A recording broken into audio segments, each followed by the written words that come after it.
Everyone, welcome to Vision Craft Academy. India में आज हम पढ़ेंगे कि डिजिटल इंडिया के की पिलर्स के बारे में। लेकिन before we dive into today's topic, I would like to take a moment and मैं आपको जल्दी से थोड़ा सा रिवाइज करा देती हूँ कि अब तक हमने क्या क्या पढ़ा था। तो फ्रेंड्स, हमने डिस्कस किया था कि डिजिटल इंडिया एक सेंट्रल प्रोग्राम है जिसे गवर्नमेंट ऑफ इंडिया द्वारा स्टार्ट किया गया था। एंड इसके पीछे का जो मेन एम था या मेन गोल था, that was to transform India into a digitally empowered society and a knowledge economy। ठीक है जी। तो इस मिशन का फोकस था कि हम टेक्नोलॉजी को इस तरीके से इस्तेमाल करें जिससे कि एक पार्टिसिपेटिव, ट्रांसपेरेंट और रिस्पॉन्सिबल गवर्नमेंट बन सके। राइट। देन हमने विजन के बारे में डिटेल में बात की थी, जहां हमने डिजिटल इंडिया के 3 विजन्स को डिस्कस किया था एट ब्रॉड लेवल, जिसमें first vision was about digital infrastructure, कि हम डेवलप करें एक सिक्योर और स्टेबल डिजिटल इंफ्रास्ट्रक्चर जो कि हर सिटीजन के द्वारा यूज़ किया जा सके। इसमें हमने सॉफ्ट एंड हार्ड इंफ्रास्ट्रक्चर की बात की थी। देन हमने सेकेंड विजन के बारे में डिस्कस किया था, that was about delivering government services digitally.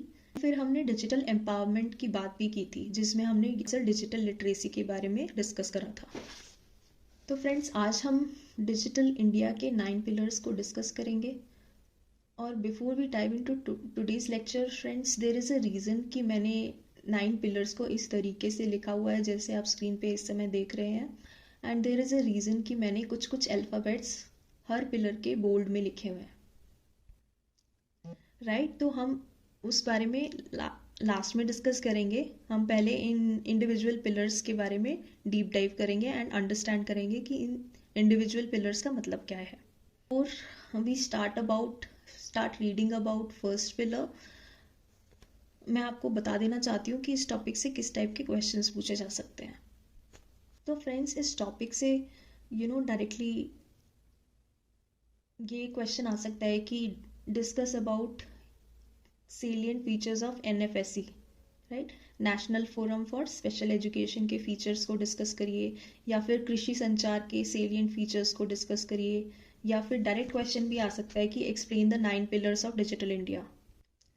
तो फ्रेंड्स, कोई भी क्वेश्चन आ जाए, अगर आप आज का सेशन अच्छे से और ध्यान से अटेंटिव होके सुनेंगे तो फ्रेंड्स डेफिनेटली आप उसको बहुत बहुत कॉन्फिडेंटली अटेम्प्ट कर पाएंगे। First pillar is about broadband highways, right. So जहाँ H stands for broadband highways, right. So broadband highways मतलब कि we are creating broadband highways. कैसे क्रिएट करेंगे? Through cloud infrastructure and network connectivity. And for this we are using BharatNet and स्वैन, right. आपने स्वैन के बारे में सुना ही होगा, वाइड एरिया नेटवर्क सुना होगा, लैन वैन। अगर आप इंजीनियरिंग बैकग्राउंड के हैं तो आई थिंक आपको इसकी अवेयरनेस होगी, बट अगर आप नॉन इंजीनियरिंग बैकग्राउंड के भी हैं तो भी कोई बात नहीं, I will explain you what it means. Net का जो एम था वो ये था कि हम ब्रॉडबैंड प्रोवाइड करें 2.5 लाख ग्राम पंचायत में, राइट। एंड स्वैन की जब हम बात करते हैं, that means state wide area network, जो कि बैकबोन है for data, voice and video communications throughout the state और यूनियन टेरिटरी। ठीक है। तो अब ऐसा इंफ्रास्ट्रक्चर इनेबल करने के लिए या नेटवर्क कनेक्टिविटी इनेबल करने के लिए हम किस चीज़ का यूज़ करते हैं? तो हम ऑप्टिकल फाइबर्स का यूज़ करते हैं, राइट। एंड ब्रॉडबैंड हाईवेज वाला जो पिलर है वो खाली रूरल एरियाज के लिए नहीं है, it applies to urban areas as well. तो फ्रेंड्स, ब्रॉडबैंड हाईवेज में हम यही पॉइंट्स कवर करेंगे कि broadband highways are the highways which needs to be created through cloud infrastructure and network connectivity using BharatNet and स्वैन, राइट। सो swan में आप detail out कर दीजिएगा कि this is state wide area network, and state wide area network is a backbone for data, voice and video communications through out a state और a union territory. ठीक है जी। Second pillar of digital India is public internet access. So public internet access का मतलब है कि every citizen should have access to free internet services. तो government ने कुछ कॉमन सर्विस सेंटर्स बनाए थे रूरल एरियाज में, जहाँ पर बेसिक सर्विसेज का प्रोविजन किया जाता था। तो अब ये बेसिक सर्विसेज कौन कौन सी थी? Like for example information dissemination, अगर आपको कोई एप्लीकेशन फाइल करनी है या कोई फॉर्म फिल करना है तो ये CSCs में जाकर आप फिल कर सकते हैं. It was a self-sustaining network of 2.5 lakh CSCs at gram panchayat level. हम थर्ड पिलर की बात करेंगे. So third pillar of digital India is e governance. So e governance का मतलब है कि we are reforming governance through technology, ताकि गवर्नमेंट प्रोसेसेस को और सिंप्लीफाई किया जा सके. So in e-governance, government is trying and using internet to provide SWIFT, PEHL, My Government, CCTNS, AEPS, etc. SWIFT is single window interface for trade. So this was an online single window for importers and exporters to lodge their clearance documents online. And it was about direct benefit transfer. Aadhaar enabled payment system और AEPS के बारे में आपको पता ही होगा. Right, and CCTNS is crime and criminal tracking network and systems. तो this was an integrated system जिससे हम efficiency को increase कर सके, effectiveness को increase कर सके policing में, right, to better track criminal activities through these networks. Fourth pillar of Digital India is early harvest programs, right? So programs which are low hanging fruits जिसमें government जल्दी से implementation करेगी, and जो benefits होंगे वो भी बहुत they will be very very faster. So this includes Bhim, ई-नैम etcetera. So Bhim is Bharat interface for money and ई-नैम also you might be aware कि this is national agricultural market. तो इसमें हम वो सारे प्रोजेक्ट्स इम्प्लीमेंट करेंगे जिसमें टाइम लिमिट शॉर्ट हो, जैसे for example wifi provision in schools and universities, alert mechanism for disasters, right? What else can be a harvest program? It can be SMS based weathering information, right? Or attendance across ministries and departments. ठीक है जी. तो these all sort of things come under early harvest programs. इसको government जल्दी से implement कर लेगी और इनके जो बेनिफिट्स होंगे वो भी बहुत जल्दी जल्दी सिटीजन्स को मिल जाएंगे. So friends, these are first 4 pillars of Digital India. Pillar is IT for jobs. So IT for jobs का मतलब है कि कोई भी ऐसा नया इनिशिएटिव जो गवर्नमेंट ला रही है, राइट, तो that should definitely provide employment to citizens of India. तो अगर इंटरनेट डिजिटल इंडिया पर फोकस कर रहे हैं तो jobs need to be created through Udaan, India BPO scheme etcetera. अब इंडियन BPO प्रमोशन स्कीम का जो एम था वो क्या था? एम था to incentivize entrepreneurs to establish BPO operations across the country and specifically in north eastern states, right. तो इसमें हमने we facilitated BPOs in north eastern states, right. We promoted BPOs in northeastern states. क्यों promote किए? Because north eastern states हैं, they are hilly areas जहाँ पे हम इस इंडस्ट्रीज को इस्टेब्लिश नहीं कर सकते, राइट. तो हम क्या कर रहे हैं, वहाँ पे इंटरनेट एक्सेसिबिलिटी प्रोवाइड कर रहे हैं जिससे कि वहाँ पे एम्प्लॉयमेंट जनरेशन हो रहा है. ठीक है जी. So all these sort of things come under IT for jobs, right. So government इसमें क्या करती है, गवर्नमेंट फोकस करती है स्किल डेवलपमेंट पे, राइट. गवर्नमेंट फोकस कर रही है फैसिलिटेशन पे जिससे कि नई नई इनकम सोर्सेस जनरेट हो सके और लोगों को रोजगार मिल सके. 6th pillar is universal access to mobile connectivity. मतलब कि जो यूनिवर्सल एक्सेस है मोबाइल कनेक्टिविटी का वो होना चाहिए. आपको पता है ना how important mobile connectivity is. सिर्फ डेवलपमेंट प्लान्स के इम्प्लीमेंटेशन के बारे में सोचती है in some regions in India, right, जहाँ पे आज भी इंटरनेट कनेक्टिविटी या मोबाइल कनेक्टिविटी नहीं है, राइट. तो universal access to mobile connectivity relates to that, जिसमें हम उन एरियाज में जहाँ पे इंटरनेट और मोबाइल टावर्स की इनएक्सेसिबिलिटी है वहाँ पे हम मोबाइल कनेक्टिविटी को इस्टेब्लिश कर रहे हैं. Then the next pillar is about electronics manufacturing. So electronics manufacturing मतलब जहाँ पे हमने लोकल मैन्युफैक्चरिंग को प्रमोट किया है, ठीक है जी। फॉर नेट ज़ीरो इम्पोर्ट, अभी प्रेजेंटली कितना चल रहा है import? It's close to $150 billion. ठीक है जी। तो एक्सपोर्ट भी कर देते हैं हम, तो नेट कम है, बट 2025 तक import bill of electronics will be more than import bill of crude oil. तो फ्रेंड्स, इलेक्ट्रॉनिक्स मैन्युफैक्चरिंग को गवर्नमेंट थोड़ा बढ़ावा दे रही है।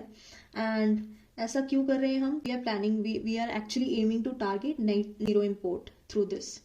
गवर्नमेंट ने इस सेक्टर्स में काफ़ी मेथड्स का यूज़ किया है, जैसे कि टैक्सेशन को रिड्यूस किया है, प्रोडक्शन इंसेंटिव्स देने शुरू किए हैं, राइट। स्किल डेवलपमेंट करना शुरू किया है, जिससे कि एम्प्लॉयमेंट इंक्रीज हुआ है। देन रिसर्च एंड डेवलपमेंट करना शुरू किया है in electronic sector specifically, right. Government is trying to support the labs and MSMEs. ठीक है जी। Pillar is e Kranti. E Kranti is electronic delivery of services. तो इसमें गवर्नमेंट ने अपने प्रोसेसेस को इम्प्रोवाइज करने की पहल की है। गवर्नमेंट प्रोसेस री इंजीनियरिंग की बात आ जाती है, जब भी ई क्रांति की बात आती है तो वी कैन पॉइंट कि भाई गवर्नमेंट प्रोसेसेस आर बीइंग री engineered. Public grievance addressal process को स्मूथ किया है, इट्स ऑनलाइन नाउ। देन आपको पता होगा कि जुडिशियल सिस्टम को एम्पावर किया है ई कोर्ट्स के through, right. Now we have online, we are planning to have proper e courts, and धीरे धीरे प्रोसेस स्ट्रीमलाइन होता जा रहा है ना जी। सो ऑल्सो वी प्लान, हमने कोशिश की है फाइनेंशियल इंक्लूजन करने की through provision of online loans and mobile banking. इसके लिए mobile Seva app store, MeghRaj, IHIP, स्वयं, right, these different initiatives can be highlighted, right। Mobile Seva app store क्या है? हम इससे डेवलपमेंट और डिप्लॉयमेंट को सपोर्ट कर रहे हैं मोबाइल ऐप्स की। सो mobile Seva app store is for better development and deployment of mobile apps for delivery of public services. Meghraj was to harness the benefits of cloud computing. IPHP is Integrated Health Information Platform, which creates a comprehensive health information exchange. ठीक है जी। और ये centrally accessible है। Then स्वयं was an initiative जो government लाई थी, जिस to bridge the digital divide for students, right. So all these were key initiatives that were started by government when we talk about this pillar of Digital India. The last pillar of Digital India, it is information for all, right? Where we talk about OGD, Umang, right? NKN, etc. तो इसमें हमने क्या कोशिश की है कि हम better citizen engagement को प्रमोट कर पाएँ, टू वे कम्युनिकेशन को इस्टेब्लिश कर पाएँ। इसका ऑब्जेक्टिव यही था कि government wanted to have a dialogue with the citizens through mygov.in, right? That is a website to interact and share ideas with the government, right? Then OGD is Open Government Data. So this is a platform which allows ministries and departments and other organizations to publish their documents and services collected by them. ठीक है जी। Umang was a unified mobile application for new age governance. ठीक है। And गोल था कि हम एक unified platform को develop कर सके to facilitate single point access to all services of state, centre and local bodies. Then we have NKN. NKN is national knowledge network, जो कि प्रोवाइड करता है unified high speed network backbone for educational institutions of India, right. Then हमने सुगम्य पुस्तकालय के बारे में आपने सुना होगा। तो ये एक ऑनलाइन प्लेटफॉर्म है जो कि कंटेंट को एक्सेसिबल बनाता है, right, to print disabled people. Like all the content is easily available online which you can go and access. So friends, these were the 9 pillars of Digital India. And अब बात करते हैं आप इन 9 pillars को याद कैसे रखेंगे, right, because syllabus is very very vast. तो I think there is a difficulty in remembering different areas अगर टॉपिक एक्सेप्शनली लेंदी हो।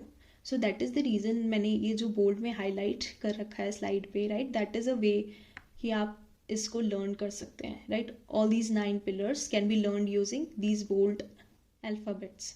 So the short abbreviation to learn this is HIJUMKI. HIGH high for first 4 pillars and JUMKI JUMKI for last 5 pillars, right? First H stands for broadband highways. Then from I we have public internet access. Then from G we have e-governance. From H we have early harvest programs. From J we have IT for jobs. From U we have universal access to mobile connectivity. Then from M we have electronics manufacturing. From K we have e-kranti. Then from I we have information for all. यहाँ पे आप एक keyword का use कर सकते हैं, that is IT plus IT is equals to IT. That means when talent of India meets the information technology, right, then it builds India's tomorrow. These were the 9 pillars of digital India. इसमें आप कुछ कुछ fantastic examples coat कर सकते हैं, like e Sanjeevani, right. What is e Sanjeevani? E Sanjeevani is actually a Sanjeevani booti, a telemedicine solution, right? It gives life to people. It allows you to connect to doctors in real time and आप doctor से बात कर पाते हैं, doctor से राय ले पाते हैं. देन आपको ई प्रिस्क्रिप्शन मिल जाता है और फिर मेडिसिन भी आप ले सकते हैं. And all this end to end process is through online mechanism, right. तो आप इस डिजिटल प्लेटफॉर्म को कोट कर सकते हैं. Then you can also quote about Aadhaar, right. जब हम डिजिटल इंडिया की बात करते हैं तो आधार, आई थिंक इतना बेसिक सबको पता होता है कि यूनिक आइडेंटिटी प्लेटफॉर्म है, राइट, जिसमें close to 1.38 billion people have got Aadhaar numbers and it allows for identity services, right. And इसका ट्रांसफॉर्मेटिव इफेक्ट इतना हुआ है कि more than 500 people got Jan Dhan bank accounts, ठीक है, जिससे कि फाइनेंशियल इंक्लूजन हुआ है, ज़्यादा से ज़्यादा लोग जुड़े हैं, उनके बैंक अकाउंट्स खुलवाए गए हैं. They are getting credit services, micro services and services like PM Mudra loan, etc. Right? So abhi during G20 there was a discussion that I was hearing जिसमें they were also talking about a exclusive feature, right? So previously क्या होता था कि biometric authentication होता था. Biometric authentication के लिए लेकिन मशीन चाहिए होती थी, तो that was a problem. and जिसको गवर्नमेंट ने कैसे सॉल्व किया था? जिसको गवर्नमेंट ने फेस ऑथेंटिकेशन के थ्रू सॉल्व किया था, ठीक है. So this is a new feature that they added. And जैसे कि फॉर एग्जांपल अगर किसी को लाइफ सर्टिफिकेट चाहिए, राइट, फॉर एग्जांपल जैसे people in old age who used to get their pensions, तो वो कहाँ जाएंगे, राइट. तो they will not run back and collect their documents and then go. There's a lot of headache involved in all such things, right? So directly with the help of this face authentication, so what they are doing is कि आपके face authentication से they are matching your Aadhaar photo and आपको once it matches then आपको corresponding certificate मिल जाता है. तो Aadhaar is really the foundation of all digital transformation projects in Bharat. So this led to a lot of inclusion, right? So I think you can definitely quote this example when we talk about digital India. So I thought ki while covering these major topics I will also try to cover 1 or 2 examples so that along the way आप थोड़ा थोड़ा उस चीज़ को remember करते चले जाएं instead of having one dedicated video with all the examples. ठीक है जी. So friends, अगर आपको आज का सेशन अच्छा लगा है तो प्लीज़ मुझे कमेंट करके ज़रूर बताइएगा कि आप आगे आने वाले लेक्चर्स को किस तरीके से देखना चाहते हैं. अगर कुछ स्पेसिफिक है जो आप शेयर करना चाहते हैं तो do write to us and our email is displayed on the screen. Video अच्छी लगी तो प्लीज़ लाइक, शेयर और सब्सक्राइब करना ना भूलिएगा. तो मिलते हैं नेक्स्ट वीडियो में friends. Thank you so much. Take care. God bless you.